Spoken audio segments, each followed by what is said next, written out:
Yo no sé cómo salvar mundos, pero tú sí. Créeme, yo no soy un héroe. Eras un X-Men. Eras el X-Men. Me estoy poniendo cachondo.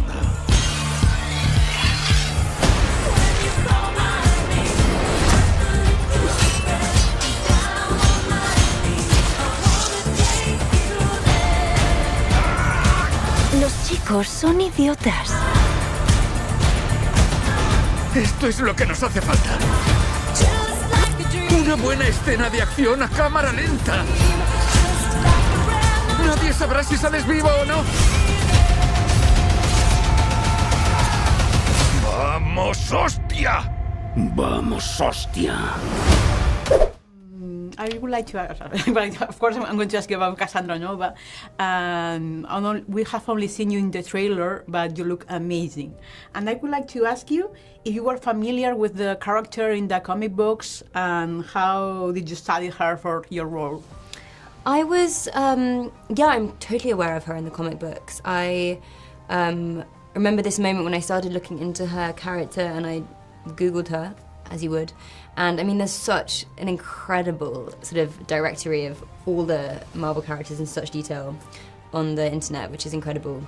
And then also all the fans piling in and, you know, all their thoughts and opinions and, you know, theories. And it's so interesting. You could honestly read that for years and not be finished with it.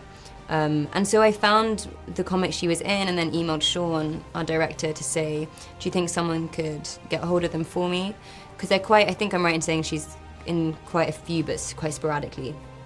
And he said, you know what, by all means do that, but actually I think it's more worth you, Ryan and I, really talking specifically about who we want Cassandra to be in this film. Because they wanted her to be evil, yes, but not your typical sort of Marvel villain. They wanted her to be much more approachable and sort of disarmingly nice to begin with, to really draw you in and almost to trick the audience into empathizing with her, and then she can change on a dime.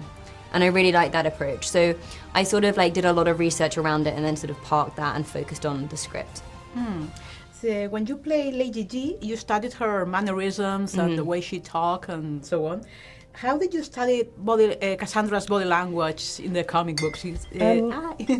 Well, that's funny because I actually work with the same movement director as I did on The Crown, this amazing person called Polly Bennett. And yeah, I was quite intimidated by trying to find a sort of move for her when because obviously her powers are through her fingers. And yeah, it was quite, Sean was sort of like, you can do what you want and just bring me a few options.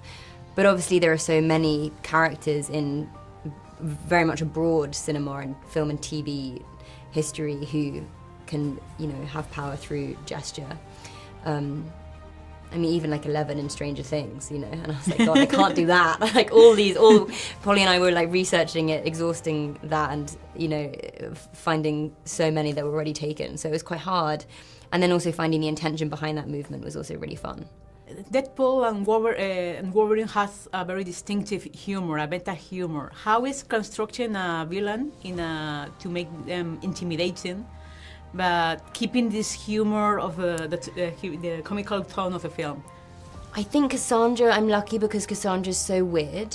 She's sort of out of step with the rhythm of the film because it's such a fast film and the humor is so specific, and Cassandra comes in and the whole thing sort of goes a bit stiller. And she's quite an oddball, so I think the quirkiness of that leans itself towards comedy in a way. But then also I had a real crisis at one point because I remember thinking, oh my God, I mean, Ryan's so funny. Hugh in this film is really, really funny. Matthew McFadden's hilarious. I was like, I don't know how to be funny. And then I remember talking to a friend who said, Emma, you don't have to be funny. That's the whole point. You need to be serious because the comedy can't play off itself. It needs something to play against. And that was such a relief. I was like, okay, thank God. My job is just to be the straight one and I'll be fine. Yeah. Do you do your own stunts? I don't do many stunts in this, but I had a few. in some fight sequences, and yeah, I wanted to. Yeah. I'm up for it. It's exciting, isn't it? So I offered to, yeah. And how was your training for the stunts? Well, honestly, I really was excited about it. I did some harness work, and there's an incredible stunt team on this film. I mean, unbelievable. So I didn't do as much training, maybe, but I watched a lot, and I found it really fascinating. Thank you. And to wrap it up, would you say that Cassandra is your favorite character you played up to now? Ooh. That's a tricky one. I God, know. that's such a tricky... I mean, she's very different. So in some ways, she's one of my favourites for sure, just because of the challenge she presented. But, I mean, I think I've loved every single thing I've done. And for me, even though they might seem similar, I feel like they've demanded different things of me, all the roles. So, yeah, I've loved all of it.